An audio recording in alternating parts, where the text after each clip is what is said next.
सुन मेरी बात, मैं जा रही हूँ अपने बॉयफ्रेंड से मिलने, और जब तक मैं वापस नहीं आती हूँ ना, चुपचाप मेरी जगह पे ऐसे ही लेटे रहना, समझी? मैम साहब ये तो गलत है ना, और अगर साहब उठ गए, उनको पता चल गया तो? अरे तू डर क्यों रही है? वैसे भी ये ऑफिस से थके आ रहे आते हैं, ये सुबह 6 बजे से पहले नहीं उठने वाले, और मैं ना 6 बजे से पहले वापस आ जाऊंगी, समझी? और हाँ, इस काम को करने के लिए मैं तुझे अच्छे खासे पैसे दे रही हूँ, फ्री में नहीं करवा रही हूँ, समझी? क्या पैसे मिलेंगे? ठीक है मैम साहब, लेकिन आप सुबह होने से पहले आ जाना। अरे हाँ हाँ, सुबह 6 बजे होने से पहले मैं वापस आ जाऊंगी, लेकिन तू तब तक चुपचाप ऐसे ही लेटी रही हो, समझी?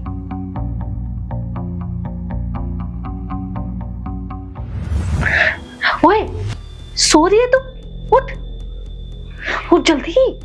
मैम साहब माफ कर दीजिए, वो आंख लग गई थी।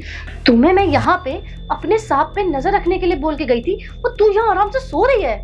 चल चल, ले पकड़ अपने पैसे और निकल यहाँ से, उठ जल्दी।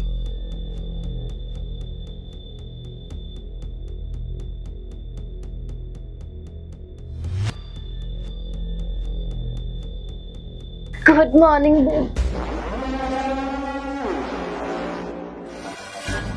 राहुल कहाँ गया है सुबह सुबह?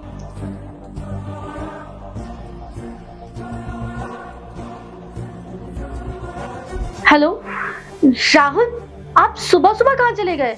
अरे वो सृष्टि, मैं ना ऑफिस आ गया था, वो मुझे कुछ काम था तो इसलिए मैं यहाँ आ गया।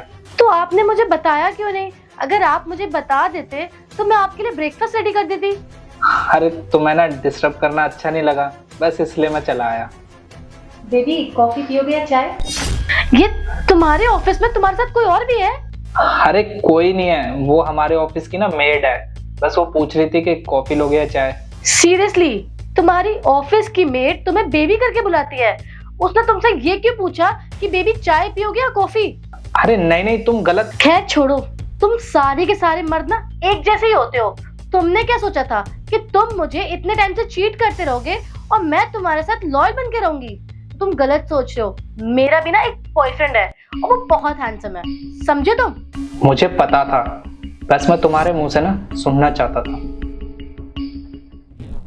मैम साहब ये लो अपने पैसे, और मैंने ना साहब को सारी बात सच सच बता दी। What? तुम्हारा दिमाग खराब हो गया है क्या? मैंने तुम्हें इस काम के पैसे तो दिए थे ना, फिर क्यों बताया? क्यों? पैसों से सबको खरीदना चाहती हो क्या तुम? नहीं नहीं राहुल, ऐसा कुछ भी नहीं है। इसने तुम्हें कुछ भी बोला और तुमने इसकी बात मान ली? सीरियसली? अरे तुम्हें तो शर्म आनी चाहिए, शादीशुदा होकर बाहर चक्कर चला रही हो। और क्या बोल रही थी तुम इससे कि मैं अपने बॉयफ्रेंड से मिलने जा रही हूँ, सुबह तक आ जाऊंगी, तब तक साहब को पता नहीं चलना चाहिए। राहुल वहीं बैठी रहो, दूर रहो मुझसे। अरे मुझे घिन आ रही है अब तुमसे। मैं तो हमेशा बस यही चाहता था कि तुम खुश रहो। अरे तुम्हारे लिए दिन रात एक की मेहनत किया ताकि किसी चीज की तुम्हें कमी ना हो, पर शायद तुम तो किसी और को खुश करने में लगी हुई हो ना। अरे अपनी पूरी जिंदगी वार दी थी तेरे ऊपर, और बदले में तूने क्या दिया? सिर्फ धोखा।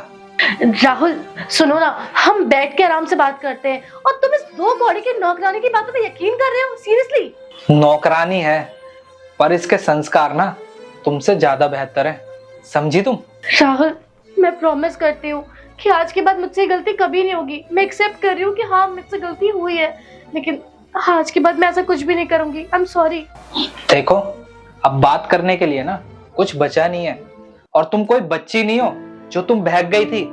ये सब ना तुमने जानबूझकर किया था।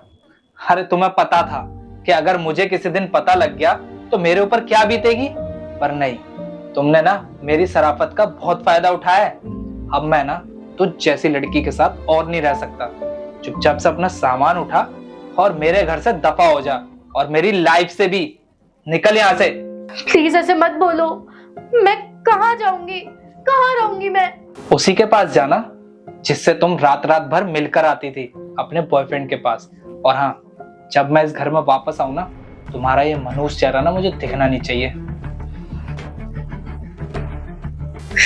तेरा दिमाग खराब है?